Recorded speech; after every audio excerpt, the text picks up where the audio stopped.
ከዚህ ቀደም ባለው ቪዲዮ ኤሪሶች ያለባቸውን አጉል ባህሪያትን ተመልክተን ነበር። አሁን ደግሞ ተራዊ ታውረሶች ነው።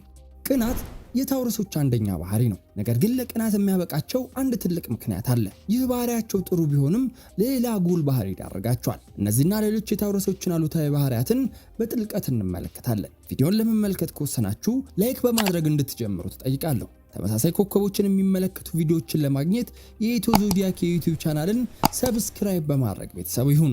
በቀጣይ የየትኛውን ኮከብ አሉታዊ ባህሪ ቪዲዮ ልስራላችሁ? ኮሜንት ላይ አሳውቁኝ። አንደኛ፣ የመቆጣጠር ስሜት። ከታውረሶች አሉታዊ ባህሪያት መካከል በመጀመሪያ የምናየው ነገሮችን በእነርሱ ቁጥጥር ስር ለማድረግ ያላቸው ከልክ ያለፈ ፍላጎትን ነው። እንደነሱ እምነት ከሆነ የሁሉም ነገር ባለቤት ወይንም ዋና መሆን አለባቸው። ያለበለዚያ ከፍተኛ የቅናት ስሜትን ያንጸባርቃሉ። ችላ እንደተባሉ ከተሰማቸው የኃይል እርምጃን ሊተገብሩ ይችላሉ። ሁለተኛ፣ ቁሳዊነት። ታውረሶች ቁሳዊ ነገሮች ከፍተኛ ስሜት የሚሰጣቸው ኮከብ ናቸው። ይህም ማለት የተለያዩ ቁሶችን የማግኘት ፍላጎታቸው ከፍ ያለ ነው።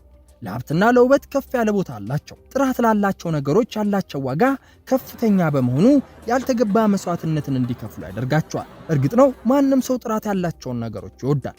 ነገር ግን የታውረሶች ለዚህ ቁሳዊነት ያላቸው ፍቅር በሕይወታቸው ከፍተኛ ዋጋ እስኪያስከፍላቸው ይታያል። ሶስተኛ፣ ግትርነት። ታውረስ ኮከብ ውስጥ የሚካተቱ ሰዎች በሁሉም የህይወት ዘርፎች ባላቸው ቆራጥነትና ጽናት ይታወቃሉ። ነገር ግን ይህ ቆራጥና ጽኑ ባህሪያቸው ከፍ ብሎ ግትር እንዲሆኑ ሲያደርጋቸውም ይስተዋላል። አንዴ ካሰቡ በኋላ ያን ያሰቡትን ነገር መቀየር አይችሉም።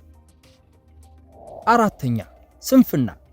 ሌላው የታውረስ ዞዲያኮች አሉታዊ ባህሪ ሰነፍ የመሆን ዝንባሌያቸው ነው። ይህ ባህሪያቸው በሁለት መንገዶች እንደሚፈጠርባቸው ይገመታል። የመጀመሪያው ለምቾት ባላቸው የተለየ ፍቅር ነው። ሌላኛው ደግሞ ግባቸውን ካሳኩ በኋላ ነገሮችን ባሉበት ትተው ለረጅም ጊዜ ረፍትን የመውሰድ ባህሪያቸው ይሆናል። አምስተኛ፣ የለውጥ ፍራቻ። ታውረሶች ከሁኔታዎች ለውጥ ጋር አብረው ከመለወጥ ይልቅ አንድ ነገር ላይ የሙጥኝ ብለው በመቆየት ይታወቃሉ። ለውጥ፣ ሙከራ ወይም ፈጠራን አይወዱም። የማይታወቁና ተለዋዋጭ ሁኔታዎች ውስጥ መግባት ያስፈራቸዋል። ስድስተኛ፣ የተጋነነ የራስ ክብር። ታውረሶች ለራሳቸው ከፍ ያለ ክብር አላቸው። ይህ ጥሩ ሆኖ ሳለ ነገር ግን ለራሳቸው የሚሰጡት ክብር የተጋነነ የሚባል አይነት ነው። በዚህ ባህሪያቸው ምክንያት ከሌሎች ሰዎች ጋር ተስማምቶ ረጅም ጊዜ ለመቆየት ይቸገራሉ። ብዙውን ጊዜ ጸበኛና እብሪተኛ የመሆን አዝማሚያም ያሳያሉ። ሰባተኛ፣ ስሜታዊነት። ስሜታዊነት የታውረሶች ሌላኛው መጥፎ ባህሪ ነው። ብዙ ነገሮችን ያሳጣቸዋል። ትችቶችን መቀበል እንዳይችሉ ምክንያት ነው። እርግጥ ነው ታውረሶች ስሜታዊ እንደሆኑ ብዙ ጊዜ በዙሪያቸው ያሉ ሰዎች አያውቁም። ምክንያቱም ይህንን ስሜታዊነታቸውን መደበቅ ስለሚወዱ ነው። ስምንተኛ፣ እምነት ማጣት።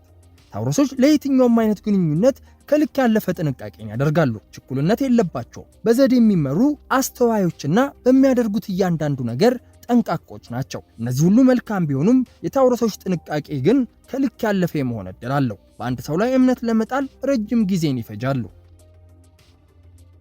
ዘጠነኛ፣ ቀርፋፋ ውሳኔ አሰጣጥ።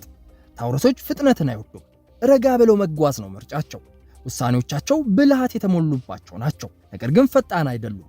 ብዙውን ጊዜ ውሳኔ ላይ ለመድረስ ረጅም ጊዜን ይወስዳሉ። አስረኛ፣ ግላዊነት። ቆራጥ ናቸው። ያቀዱትን ነገር ለማሳካት ምንም የማያስቆማቸው እጅግ በጣም ተግባራዊ የሆነ ባህሪ ያላቸው። ነገር ግን ይህ ላሰቡት ነገር ያላቸው ቁርጠኝነት ከቁሳዊ ጥቅም ባሻገር ያለውን ዓለም እንዲረሱ ያደርጋቸዋል። ምንም እንኳን ይሄ ነገር ለነሱ ደስታን የሚሰጣቸው ቢሆንም ሰዎችን በእጅጉ ያስከፋል።